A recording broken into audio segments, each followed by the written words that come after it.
এক ব্যক্তির মৃতদেহ উদ্ধার ঘিরে চাঞ্চল্য ছড়ালো জলপাইগুড়ির বেলাকোবায়। ঘটনাস্থলে বেলাকোবা ফাঁড়ির পুলিশ। স্থানীয় সূত্রে জানা গেছে, মৃত ব্যক্তির নাম সঞ্জু বসাক, বয়স 53, তার বাড়ি বসাক পাড়ায়। পরিবারের স্ত্রী সহ 3 মেয়ে ও 1 ছেলে রয়েছে। গত রবিবার এক অনুষ্ঠানের বাড়িতে রান্না করার সুবাদে তিনি বাড়ি থেকে বেরিয়েছিলেন।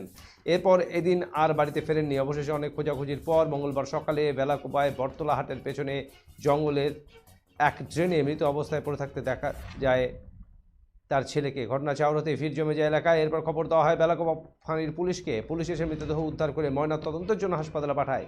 খুন করে ফেলে রাখা হয়েছে বলে জানিয়েছেন পরিবারের লোকেরা। ঘটনার তদন্ত শুরু করেছে বেলাকোবা আউটপোস্টের পুলিশ।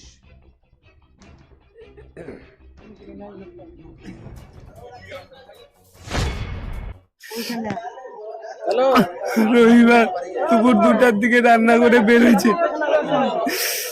বেরোর পর থেকে এখন পর্যন্ত বাড়িতে ঢুকে নেই। অনেক খুঁজাখুঁজি করে আমি কালকে আসাম থেকে আসছি। দাদার আর বন্ধুরা কাকারা সবাই খুঁজছে, কেউ পায়নি। কালকে আমি আসাম থেকে এসে রাতে 11টা পর্যন্ত খোঁজার পরে সকালে বেরোচ্ছি খুঁজতে। এইদিকে খুঁজে নেই দাদারা।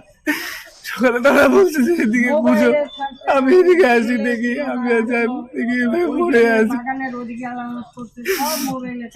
কি মনে হচ্ছে যে পড়ে গিয়ে মারা গেছে না?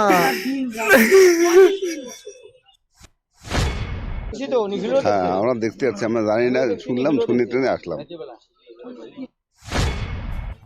ঘটনা হচ্ছে যে বিশু বসাক আমারই কাকাতো ভাই।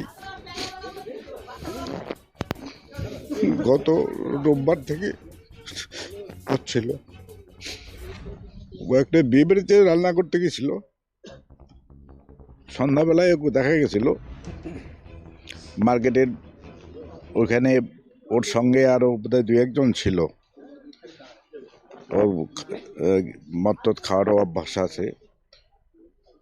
সেদিন থেকে নিখোঁজ। বিভিন্ন জায়গায় আত্মীয় স্বজন এবং এই এলাকায় যেখানে যেখানে যেতে পারে খোঁজ খবর নেওয়ার পরেও তাকে পাওয়া যায়নি।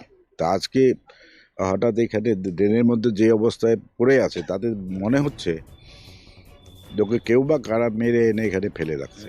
কাল